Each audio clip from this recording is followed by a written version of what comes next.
Llega el taxi, sube a mi hija, sube las cosas y me quiere obligar a subirme a mí al taxi. Pero pues no me dejó. Entonces nos estamos jaloneando de la casa, llegar a la calle. Mis vecinos estaban viendo, pero pues no se mete. La gente realmente cuando ve ese tipo de situaciones no se mete. Porque sí, ¿cuántas veces no ha pasado que la gente se mete y estas personas regresan y entonces lo que la gente hizo pues no sirve de nada? Entonces, no digo que esté bien, porque no, realmente no está bien, así sea 1 y 10 veces, la gente debería tener un poco de empatía, de ponerse tantito en el lugar de la otra persona y ayudar. Solo eso. Pero bueno, no me ayudan. Entonces él se va con mi hija y como en un ratito, como en 1 hora, regresa, pero pues ya solo. Y me convence de irme con él. Nos vamos a donde vivía su mamá y ya llegó ahí donde está la señora. Yo me la paso llorando, llorando y llorando y llorando y llorando y llorando porque realmente en ese punto ya yo quería que eso terminara. Entonces, me la paso llorando y llorando. Al día siguiente yo intento escaparme, intento irme.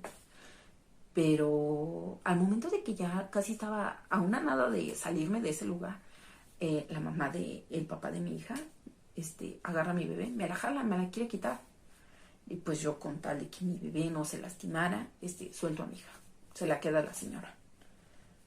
Y realmente nunca voy a entender a esa mujer.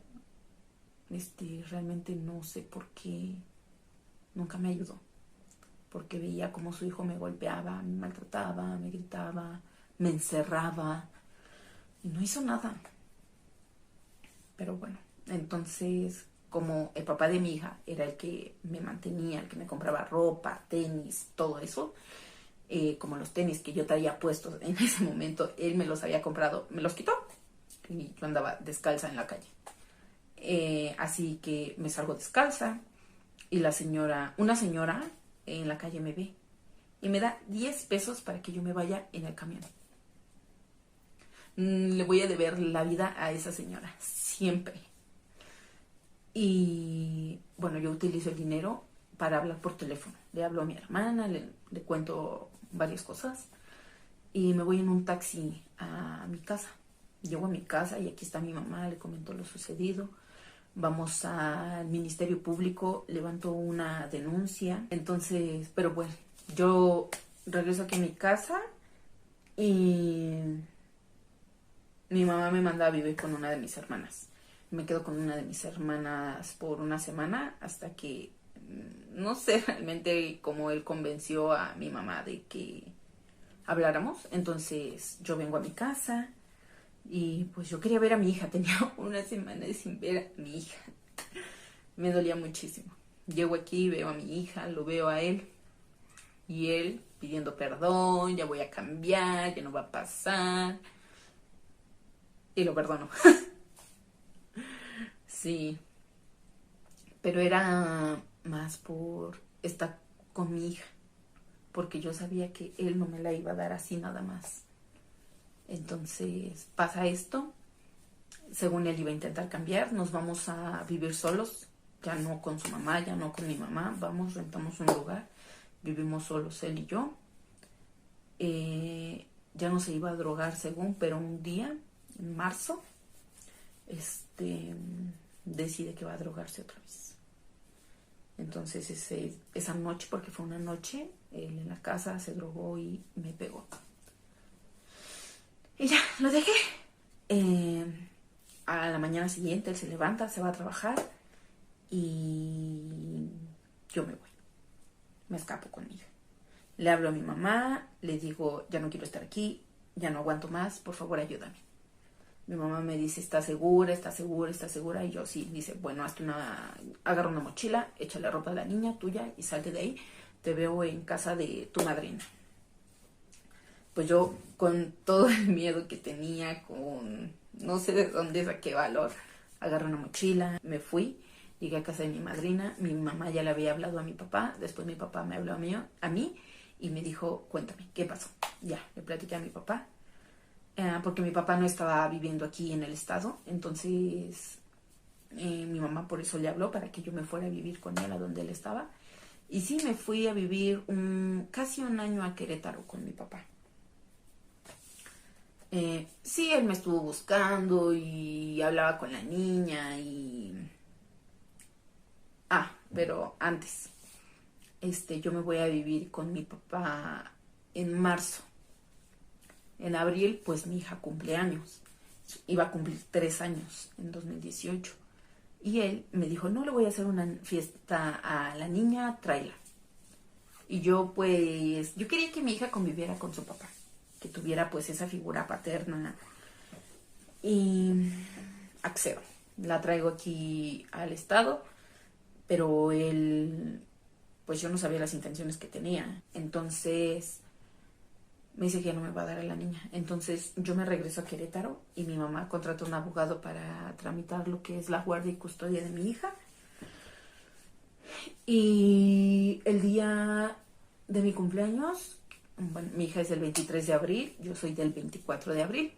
Entonces mi mamá me habla y me dice, oye, ya está la guardia y custodia, ya quedó, ya ven para que vayamos por la niña. Y sí, yo llego ese día aquí al estado y le hablo a una patrulla para que vaya por mi hija donde estaba con su papá.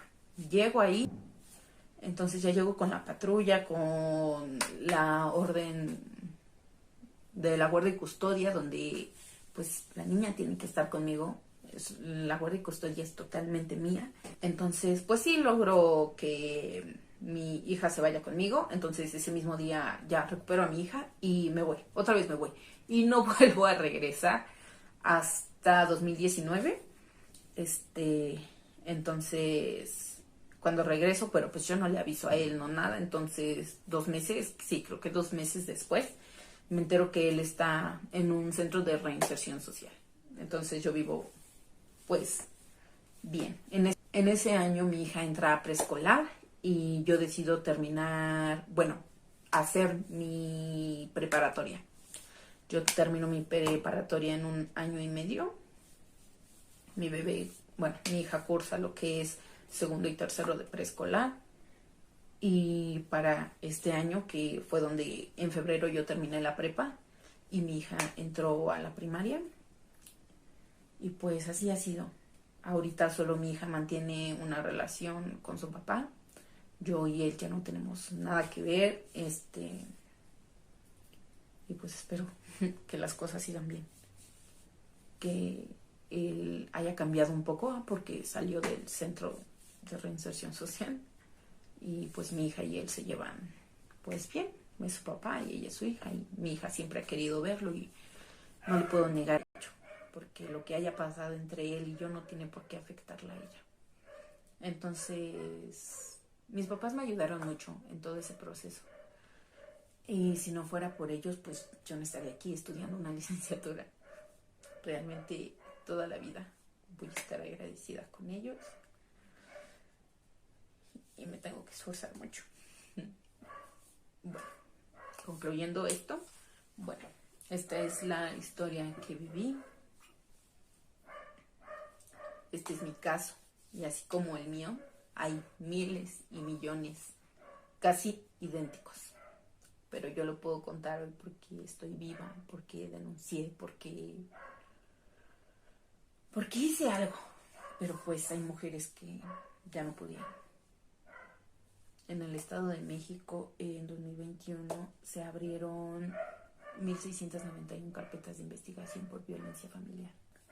Y el Estado de México para 2019 ocupa el primer lugar en embarazos adolescentes. Realmente me gustaría que en las escuelas se hablara más abiertamente de ese tema. Entonces sí me gustaría que cambiara. Bueno, y con eso concluyo este video de mi tema. Espero que les haya mantenido un poco entretenidos y muchas gracias.